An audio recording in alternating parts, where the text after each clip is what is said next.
Hey, welcome back to the channel, y'all. Glad to have you with us at Set Sail with Grace Harbor. And I just want to take a moment before we get started today. This is January the 13th, and we are covering Job chapters 35 through 37. But I want to remind you, if you're not using the Bible recap uh, by Tara Lee Cobble, you're really missing a blessing. And I just want to invite you to check that out. The link will be in the description below. It's also on our trusted links section of our homepage of this channel. So please take time to check that out. So let's just do a quick recap on where we are in our Job story. First of all, um, chapter 31, we learned that Job stopped speaking. He just quit. We don't know if he got tired. We don't know if he ran out of words. We don't know, but it just says Job ceased to speak. And Janice covered chapters 32 through 34 yesterday in the video. So if you want the details on that, go back and do that reading and follow up with her video, and that will bring you right up to where we are at present today. But we learned in chapter 32 that not only did Job stop speaking, but his three amigos did also. Um, Eliphaz, Bildad, and Zophar had been uh, going back and forth in this discourse with Job, and apparently they said all they had to say. And then we learn about this surprise character, Elihu, or as I said earlier, Elihu. Who is this guy? We don't really know his relationship with Job or either his relationship with these other friends. He's not listed as Job's friend, but apparently he's been there in the wings the whole time listening to everything that's been going on. So he's been holding his tongue as long as he can, his anger as long as he can, and finally, when everybody stops talking, he erupts and he goes into his discourse. And it kind of continues that way until he builds up even more steam along the way, all the way through chapters 36 and 37. And that he continues to rebuke Job and his friends. And apparently he has all the answers. And he keeps telling them that they just can't comprehend, maybe because they're old men, but they just can't comprehend the majesty, the glory, and the majestic power that God has over everyone and everything. And there's nothing like that. So this continues. And in fact, he is so confident that his wisdom is being imparted to them that he even claims to be speaking for God.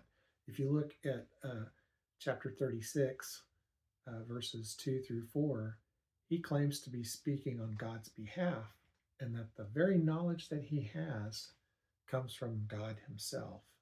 So he's kind of taken on being the spokesperson of God. Bold, wouldn't you say? Well, this really is the way that he kind of continues through this entire chapters 35 through 37. And when we end up at the end of the chapter of 37, we're kind of in the middle of everything, and we won't find out how this completes until we read tomorrow's reading. But I want to bring your attention that he continues to rebuke these guys, and right in the middle of chapter 37, about verse 14, he points his finger at Job and he says, Job, listen to this, Job, which is kind of the Old Testament version for, and another thing. You kind of get the gist of the attitude and the character of this man just in the way he speaks with people. So we'll find out tomorrow how all this ends, but Does this scenario sound familiar to any of you? It should, because we've all been an Elihu at one time or another, or we've known somebody who's been like Elihu in our past. Um, for me, I was about 15 years old when the wisdom of God and the entire knowledge of the universe was downloaded into my brain, and I became the smartest person on the face of the planet. I remember it well. I thought that my parents and all the old people, those over 30, were the stupidest people I'd ever met. They didn't have answers to anything, and they'd caused all the problems in the world. And then there was me and my enlightened knowledge that, I felt duty bound to bestow upon all of my followers, the other 15-year-olds that were in my group of influence.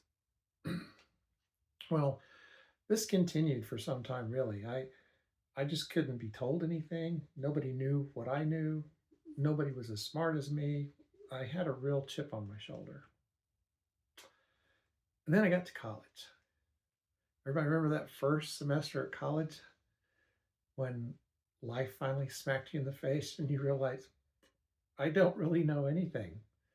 And I got a real comeuppance, if you might say, where I became quite aware that I was not the center of the universe and I did not know everything. And I had to humble myself and realize, all of a sudden my parents and these older people, they started getting smarter. And the older I get, the smarter they get. So I'm sure all of you have been, in fact, are you seeing this picture? Is it kind of coming clear into focus now? Some of you might even have been in this movie as well. So I just want to say that we've all been in situations where we can relate to the arrogance that Elihu had. And this was his, probably his biggest weakness. And so we'll continue tomorrow, learn more about Elihu. And I'm not going to say all the advice that he gives and the great things that he points out about God. Not all of them are bad. I think he's just, his focus gets more offbeat a little bit because he is angry and he just can't wait to spill out his supposed knowledge from God to these men. So we'll pick up there again tomorrow. I hope you'll join us. Also, I just want to say, if you've been watching these videos or you've stumbled in on and think, oh, this is just something for the people at Grace Harbor, please don't. We'd love to have you join with us on our reading plan, even if you're not attending Grace Harbor right now. And join us every day and read through the Bible with us this year. It would be great fun. And also, if you'd like to know more about our church, please check us out at ghokc.com. You can learn more information about our church, and we'd love to have you join us for worship this week. So if you enjoyed this video, I hope you'll like and subscribe to the channel. And I'd love to hear about your Elihu moments in life. So leave those in the comments so we can all share and enjoy those together. So until tomorrow, friends, we'll see you. Bye-bye.